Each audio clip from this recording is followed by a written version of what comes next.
welcome to my channel.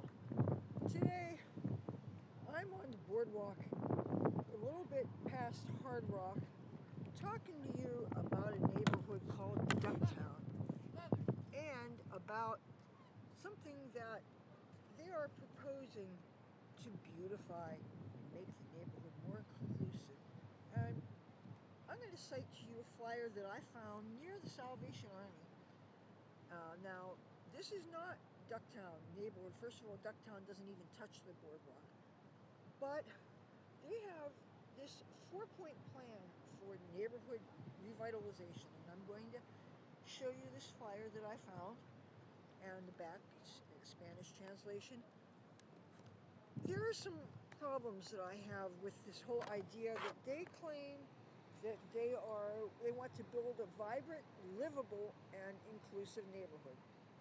They want to leverage assets, investments, and coordinate programs. They want to promote culture, economic opportunity, and resilience. Engage with members of the community. Now, if these are the aims of this, then please tell me why there seems to be an ever-present and systematic oppression of the poor, the homeless, and the undesirables.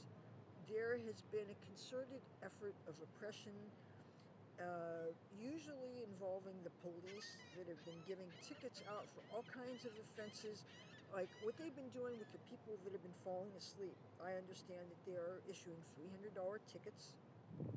They are ticketing all kinds of people for smoking all kinds of substances on the Atlantic City boardwalk, even though we have cannabis legalization fully. We have certain areas where we have signs that claim that it's a smoke-free area, and it's not clear whether these are designations only at very certain specific spots or whether the whole boardwalk is smoke-free. Actually, come here. We're going to go, and I'm going to, hopefully this is one of those signs. Yes, it is. Okay, check this out.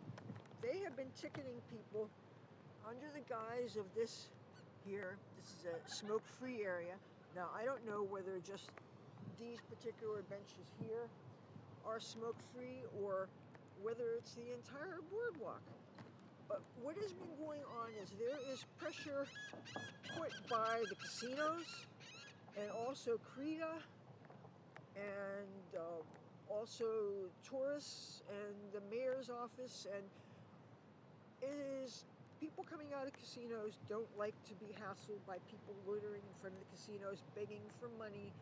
People don't like it when people are drunk or mentally ill and they're accosting people. I understand that. People don't like it when families come here and they are confronted by aggressive, obnoxious behavior. I get that. No municipality likes these behaviors and no places like it. But on the other hand, when you have things where people who do live here are part of the ecosystem, are citizens here, and they are being deprived of livelihood, such as what happened with the police and myself. I just wanted to play my guitar on the boardwalk, and they told me that I exhausted my warnings. They told me that if they saw me again with my guitar on this boardwalk, I would get a $1,000 fine. And they also told me that even if I went and got the permit, first of all, I caught some cop in a lie, said the permit doesn't even exist anymore. If the permits don't exist, then how come I was able to get the information at the mercantile office at City Hall? I know how to go to City Hall, okay? I don't like it when I am lied to by somebody with a badge and a gun. That's just really not cool. And then they say that even if I got that permit, I couldn't be down in front of Tropicana where I want to be, where I would feel safer. They want me to be around here. And if you aren't familiar with this area between Bally's and Resorts, actually from Resorts on up to here, Resorts is right next to Hard Rock. This is a very concentrated area. It's very noisy. You can't get a casino Wi-Fi signal or a boardwalk Wi-Fi signal, so you cannot live stream. That's another reason why I like to be near Tropicana. Also, you have a whole lot of homeless people sitting on the ground with their homemade signs. You also have most of the musicians here are electrified. You've got a saxophone player who he's amplified and he plays to a gospel track. You've got a break dancer, otherwise a very talented dancer back there who has a very loud speaker and a big, huge bucket. There's no mistaking that he's not doing his dancing for his health. You have a whole lot of homeless people sitting with signs. You have people in wheelchairs that have cups in front of them jangling their cups. This is a very concentrated area full of beggars as well as street performers. And okay, I haven't done a straw poll, but I would venture to guess that most of the people coming back and forth from the casinos and the families that are here to visit don't appreciate all the wall-to-wall beggars and people with signs and sob stories saying, please help, God bless, all that stuff. You still have people that are drinking in public and still occasionally getting tickets. You still have people doing all the same things that they do anyway, and it's very concentrated here. I had an interesting experience in front of the entrance to Hard Rock over there. I was talking to an old friend of mine somebody who literally I knew when I was growing up here, and somebody who he and his brother, I saw them when I was in Los Angeles my first couple of years out there.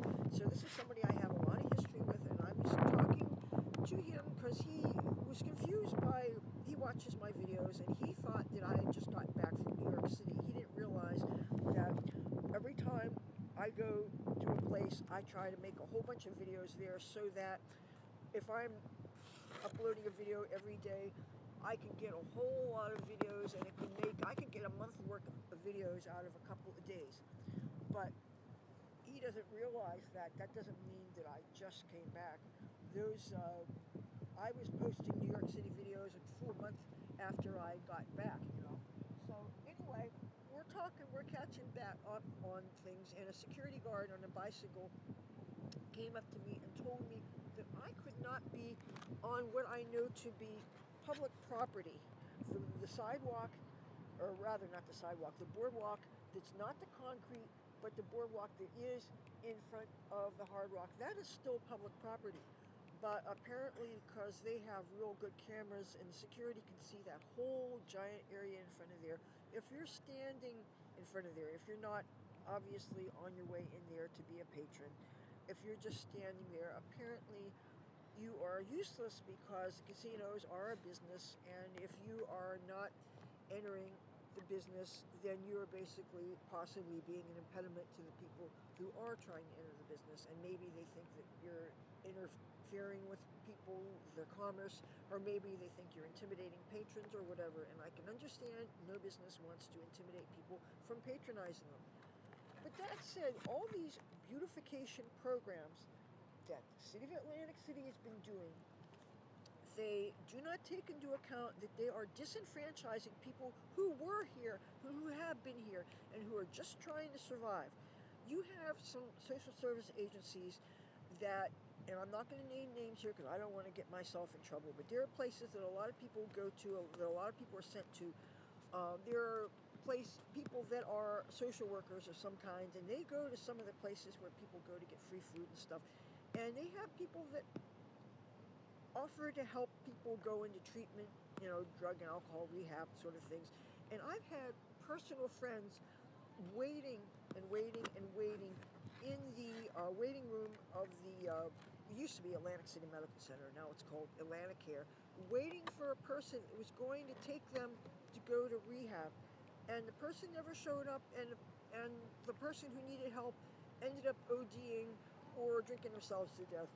There are agencies that just get paid by the government but don't do much more than just push people.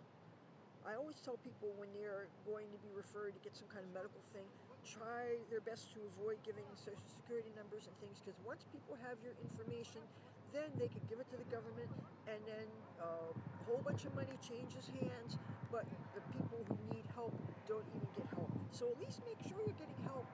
But these programs, it says build a vibrant, livable, and inclusive neighborhood. How is it vibrant, livable, and inclusive if you're always giving tickets to people who are just trying to survive? How is it vibrant, livable, and inclusive if a person can't afford to pay their bills because you've taken their livelihood from them? I just wanted to be able to play my guitar, and I I don't want to be forced to be someplace that's not practical for me. If something were to happen, say a thunderstorm was to happen, and I was up here, you know how long it would take for me to get home? What if I was being bothered by an aggressive panhandler or a perv or somebody, and they tried to pull me onto the under the boardwalk or something? I don't carry a cell phone. How the heck am I going to attract the attention of people who would actually protect me? It's not a convenient area for me. But these beautification things, it makes me sick. They act like, oh, we take pride in our neighborhood. We love the city so much. They add some flower boxes to some street corners. They slap a coat of paint on something.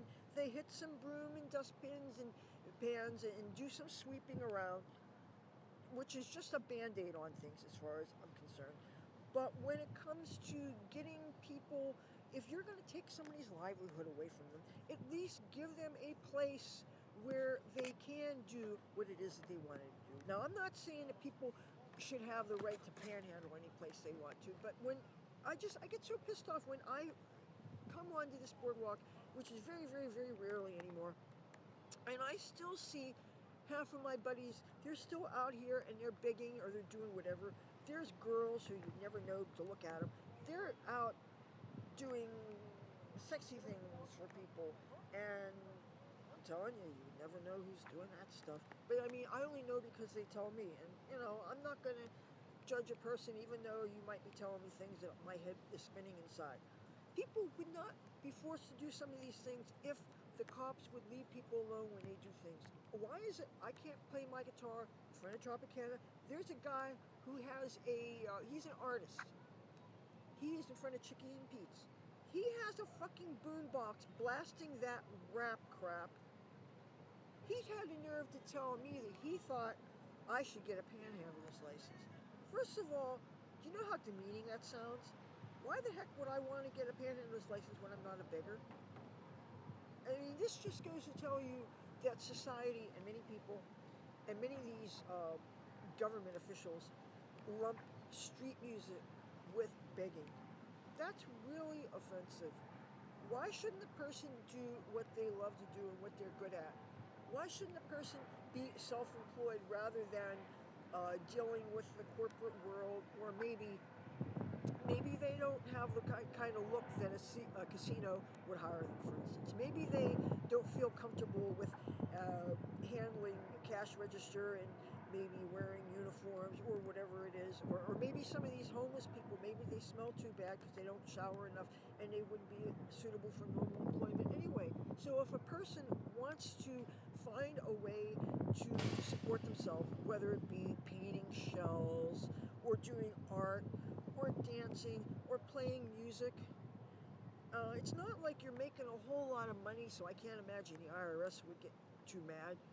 But people are just trying to eke out a livelihood. And when you have these organizations that purport to be beautifying the area, and it ends up disenfranchising people, that's what it does. It doesn't make the city livable.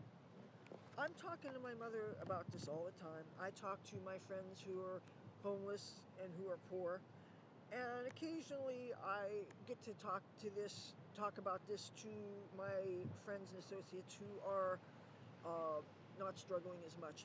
But people don't realize that there are so many people that fall through the cracks, and you cannot, as a private citizen, you can't argue with the law. That's not going to do any good. You can't compete against powerful organizations like CRETA, like the casinos. Again, I understand that you don't want people committing nuisance acts, but if you go by a person's reputation, maybe just do a little bit of investigating into a person's character, and you find out that not everybody on the boardwalk has a substance abuse problem. Not everybody is a drunk. Not everybody loses control of their body functions and does things that would make families run away. Why treat everybody who's trying to survive on the boardwalk like we're just one nuisance crime away from a jail cell? I talked to Batman. You guys know who Batman is? He rides a bicycle and he dresses like Batman all the time. He poses for pictures for families sometimes. He's the most family-friendly person out here. He's a born-again Christian, okay, who doesn't have any vices, except he does enjoy weed, just like I do, okay? Do you believe the cops, some cops gave him a ticket last week for his loudspeaker being too loud? He has a little, it's like a little sound cube. It was some kind of Christian music, okay, and it was not loud. And when you consider how loud people have speakers here, there used to be, we had noise ordinances here in the city. I grew up here. I could tell you stories about what it was like in the beginning, where you could not ride bicycles at all hours of the day or night. You certainly couldn't go like a bat out of hell. They didn't have the motorized things like they have now. And you couldn't even play radios too loud on the beach. They had you had to really be, I guess, civilized with your sound levels. Now things are totally out of control. They don't do anything about people with boom boxes that are blasting what seemed to me to be nightclub kind of decibel sound. They don't do anything about it. And another thing, when you ever try calling 911 late at night, calling the cops to complain about noise things, you know that the cops don't even have decibel meters in their cars. So if they don't have decibel meters, how is it the cops on the boardwalk can jack up a homeless person and tell them that their speaker is too loud? You're going to tell me they have decibel readers? I got to talk to that man and ask him if in fact they had a decibel reader or they were just using their opinion that a speaker sound was too loud. You know, the reason why I'm filming this right here, I had been like 4 blocks down that way, and some guy showed up with a very loud speaker doing some Michael Jackson type dance moves and stuff. And there was no way that I was going to be able to film this because, first of all, I would have gotten a copyright strike because the music, even though I didn't recognize the music, YouTube does whenever there's music in the background, you know, when you're making videos and you upload them. So I had to find some quiet, and that's the whole thing is, if I could just be allowed to be where I wanted to be, where it was quiet, and I could do a live stream on YouTube, and I wouldn't be dealing with harassment from security of all different kinds. But no, the police department, and maybe Creta did this, whatever the city, let's just say Atlantic City, deprived me of my livelihood. And they are making it absolutely unlivable for so many locals here that are just trying to survive. There's no safe places for the homeless people to sleep. You have ambassadors that are not just on the boardwalk. You have them on Pacific Avenue. You have them going through some of the parks. All these different places where you think that people are in the shadows, where people have privacy to just hang out with their friends and just not feel like you're on public display. Just like live your lives and, you know, break bread with your friends and maybe smoke weed with your friends or whatever, but just be able to live your lives. But so many of these beautification projects, and it says promote culture, economic opportunity, and resilience. Well, if you keep on depriving people of their livelihoods, how is that building resilience?